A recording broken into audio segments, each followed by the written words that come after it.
بسم اللہ الرحمن الرحیم۔ السلام علیکم ورحمۃ اللہ۔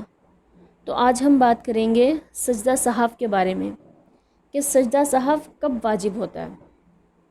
تو جب نماز میں کوئی واجب چھوٹ جاتا ہے تو اس سے سجدہ سہو واجب ہو جاتا ہے، یا کسی واجب اور فرض میں تاخیر ہو جائے اس کو ادا کرنے میں، یا کسی فرض کو اٹھا کر پہلے ادا کر دیا جائے، یا پھر فرض کو 2 مرتبہ ادا کر دیا جائے، تو اس سے سجدہ سہو واجب ہو جاتا ہے۔ اور یہ جو بھول کر آپ سے ہو جاتی ہے غلطی، اس کی تلافی ہو جاتی ہے سجدہ سہو سے۔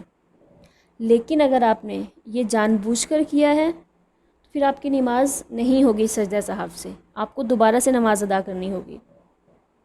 تو سجدہ سہو کا طریقہ کیا ہے؟ تو سجدہ سہو کرنے کا طریقہ یہ ہے کہ اگر آپ 2 رکعت کی نیت سے نماز پڑھ رہے ہیں یا 4 رکعت کی نیت سے نماز پڑھ رہے ہیں، تو جب آپ آخری رکعت پڑھتے ہیں، پڑھنے کے بعد آپ بیٹھ جاتے ہیں، بیٹھ کر آپ نے تشہد پڑھنا ہے، اشہد ان لا الہ الا اللہ و اشہد ان محمدا عبدہ و رسولہ، آپ نے یہاں تک تشہد پڑھنا ہے، اور اس کے بعد آپ نے دائیں طرف سلام پھیرنا ہے، اور سلام پھیرنے کے بعد آپ نے پھر دوبارہ تکبیر کہتے ہوئے 2 سجدے کرنے ہیں۔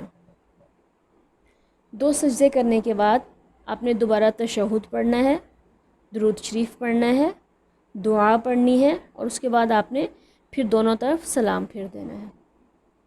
اس طرح سے نماز میں جو آپ سے یہ کوتاہی ہوئی ہے واجب چھوٹنے کی، یا فرض کو 2 مرتبہ ادا کرنے کی، یا فرض کو اپنی جگہ سے ہٹا کر پہلے ادا کرنے کی، اس غلطی کی تلافی ہو جائے گی سجدہ سہو سے، اور آپ کی نماز درست ہو جائے گی۔